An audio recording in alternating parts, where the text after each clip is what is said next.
Ladies and gentlemen, welcome to the series I like to call How Good Is. This is a series where we take things that they add into Call of Duty games, for example, DLC guns, maps, game modes, and answer the question, how good are they? In today's episode of this, we are going to be looking at the new weapon that was recently added into Modern Warfare, the Crossbow. And basically what we do for this is look at all of the stats for the weapons, the attachments, and by the end of the video, I answer the question, how good is it? And I'm going to be ranking it on a scale of 1 to 10, 1 being the worst weapon in the game, 10 being the very best. And the Crossbow is an interesting one. I've heard a bunch of people say a bunch of different things about this one. Some people saying it is completely useless, and some people saying it's a lot of fun to use and it's actually a pretty good weapon. And by the end of this video, you should have the answer to that question for yourself. So first things first, the Crossbow itself is unlocked by completing a challenge that is getting 5 kills with Marksman rifles in 25 different games. A lot of people have been reporting that this challenge is bugged. I haven't had any problems. It seems like the main problem is when you leave mid-game, it screws up the challenge progress, so make sure you are staying till the end of the games and it's not going to screw up your challenge progress whatsoever. Now, I found the fastest way to actually unlock this weapon was by going into Team Deathmatch, because that's pretty much the fastest game mode, and trying to look for small maps. So basically in the pre-game lobby, check out what map you're going to be playing next. If it's a big map, back out and try to find a pre-game lobby with small maps like Shipment, Shoot House, things along those lines. So without further ado, let's dive into the stats of this weapon. Now, I did see that Drifter made a video with some of the stats. Some things that I found were a little bit different, but it was pretty similar for the most part. So first of all, the big stat, starting off with damage. The damage profile is really interesting for this weapon. Basically, from the mid-thigh and up, you are going to be getting a one-shot kill except to the hands. Everything else is a one-shot kill at any single range. The thing is, though, is that this is a projectile weapon and it has a lot of arc. So if you're at a really long range, you're going to have to aim above the enemy character to make sure you're hitting them in the chest. On top of that, if they're moving, you're actually going to have to lead your target to make sure that you're hitting them as they move, which makes it a little bit more difficult to use. Now, the interesting thing about the Crossbow is your damage profile is actually going to change based off of the type of bolt you're using. So that was using no different bolt, just the stock bolt that comes with the weapon. The next one we're going to look at is the explosive tip. So with this one, no matter where you hit the enemy, it will kill them. However, if you hit them basically in the belly button and up, you are going to get an instant kill. If you shoot them anywhere below that, it'll hit them, deal damage, and then after 2 seconds, explode, and then kill them. The problem with this is if you hit them in the legs, they may actually just shoot and kill you before the explosion actually goes off, and then you'll have basically a kill trade. Now, the positive to this is that it will kill them no matter what. However, with this explosive tip, the bolt velocity is actually a little bit slower, which makes it harder to hit your target, and it's going to arc a little bit more. So it's more difficult to use, but you'll always get the kill. After this, we have the Venom Bolts, also tear gas bolts, if you want to call them that. This one actually has the same one-shot kill area as the normal bolts.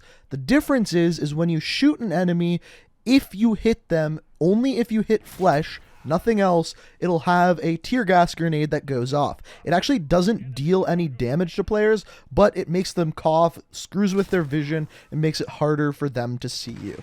I kind of find these a little bit pointless. Yes, it's a little bit more annoying for enemies, but it's not going to help you get more kills. The one scenario where these are good is when enemies are clumped together. You can shoot one, and because this thing takes forever to reload, the gas will actually give you a little bit of time to reload the weapon and shoot someone else. And then finally, we have the backburn bolts, or the thermite tipped.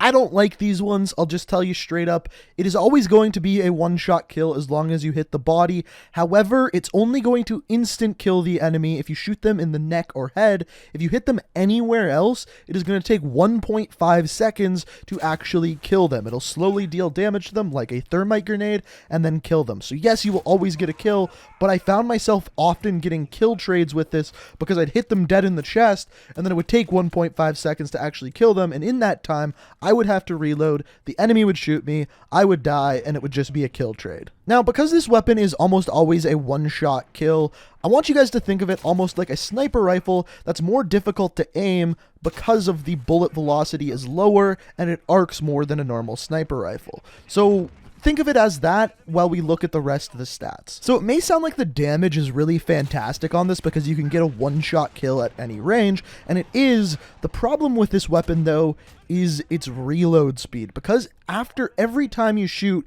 you have to reload, the reload speed is really important. The problem is the reload speed takes forever. Now, I hand tested this, so it might be a little bit off, but the base reload speed after you shoot a bolt is 3.10 seconds. Now, the actual time is 2.77 seconds, but there's a little bit of a delay after you shoot the weapon before you actually start reloading. So in total, it's 3.10 seconds. Now, you can reduce this quite a bit with sleight of hand, which is going to reduce that time to 2.45 seconds. That being said, though, it is still really slow. And because you can only load one bolt in at a time, this is actually going to be your fire rate. So this equates to a fire rate of 19 RPM without sleight of hand and 24 RPM with. This is incredibly slow. Just as a comparison, the Kar 98 is 39 RPM, so essentially twice as fast as this weapon. So obviously it is a very slow firing, essentially sniper rifle. So this equates to a fire rate of 19 RPM without sleight of hand and 24 RPM with. This is incredibly slow. Just as a comparison, the Kar 98 is 39 RPM, so essentially twice as fast as this weapon. So obviously it is a very slow firing, essentially sniper rifle. Now, the thing that does make up for this is the aim down sights time and the sprint out time. So the aim down sights time and sprint out time are 300 milliseconds for both, and those can be reduced down to, at the very minimum, 234 milliseconds if you really put the right attachments on. This is really good because the sniper rifles in this game have a very slow aim down sights time. For example, the HDR is 600 milliseconds, so this is half of that. So you can really run around with this weapon and pick people off with those one-shot kills. That is really the one thing that makes up for that incredibly slow reload time. So essentially, those are all of the stats for this weapon. So let's answer the question, how good is it? So it's kind of a hard answer, but if this weapon was a secondary weapon, I would give it an 8 out of 10. But the fact that if you want to use it as a secondary weapon, you have to use overkill kind of sucks. And as a primary weapon, it's gonna get outgunned by pretty much everything if you miss a shot. So that sucks. It really comes down to the fact that the reload speed is so slow for this that if you run into a room with more than one person, you're screwed. That being said, the fact that it is always a one-shot kill as long as you hit that upper body is really fantastic. Now, I like to use this weapon with either the regular bolts or the explosive tips. Those are my two favorites. The other two, the thermite and the gas ones, I just don't like. So stay away from those. If you stick to the explosive or the regular bolts, you almost always get a one-shot kill, and it's super nice. I give this a 5 out of 10. It is fun to use. It's great to get those one-shot kills at any range, but because of that slow reload speed, and this weapon takes a little bit more skill to use than your average sniper because you have to lead your target a little bit more, it's just not the best gun in the game, but it can be lethal. You can do good with it. The problem is there's a little bit of a skill gap, and it takes forever to reload. I'm guessing probably a couple weeks down the road, they're going to reduce the reload time on this weapon, but maybe I'm wrong. We'll have to wait and see. The other cool thing about this weapon is taking out kill streaks is really easy if you either have the explosive tips or the thermite tips, both of which only take 3 shots from the crossbow to take out a Harrier, which is really damn quick.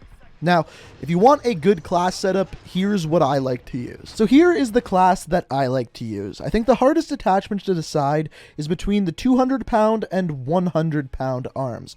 I actually prefer the 200 pounds. Now, the bad part about this is you get worse aim down sight speed, but you get extra bolt velocity. And the difference that this makes is what you are seeing here. Without extra bolt velocity, this is how high you have to aim above your target from this distance. With the extra bolt velocity, this is where you have to aim. A very, very big difference. And as you can see, it makes it way easier to aim this weapon with the extra bolt velocity. That being said, the 100-pound arms are also a very, very good option. You get improved aim down sight speed and movement speed, which are both great qualities. So if you're playing a little bit more close quarters, use the 100-pound. If you're playing a little bit more long range, use the 200-pound. After this, though, you're going to want to use the F-Tac Speed Grip, which has improved aim down sight speed and sprint to fire speed, which are both fantastic. You have to use sleight of hand. Make sure you use sleight of hand. It is the most important perk. After this, you want to use stock, the FSS Speed Track. This is going to improve your aim down sight speed for worse aiming stability, a great trade-off. And then finally, I don't like the iron sights, so I use the Cronin Mini, which is essentially just a red dot sight. If you're going to use anything else, I would switch out for the explosive tips for the regular tips. But I like I said before, I like the regular tips. It's what I did best with, so that's what I use. So this is my class. Feel free to let me know down in the comments what you use, what you think of this weapon, if you have it unlocked. Let me know that stuff down in the comments. Also, if you enjoyed the video, it is always very much appreciated if you do hit that like button. And if you're new to the channel, like what you see here, make sure you hit that subscribe button and turn notifications on, as it's the best way to stay up to date on everything Call of Duty. But guys, I hope you enjoyed the video. Thank you so much for watching, and until next time, peace out. We are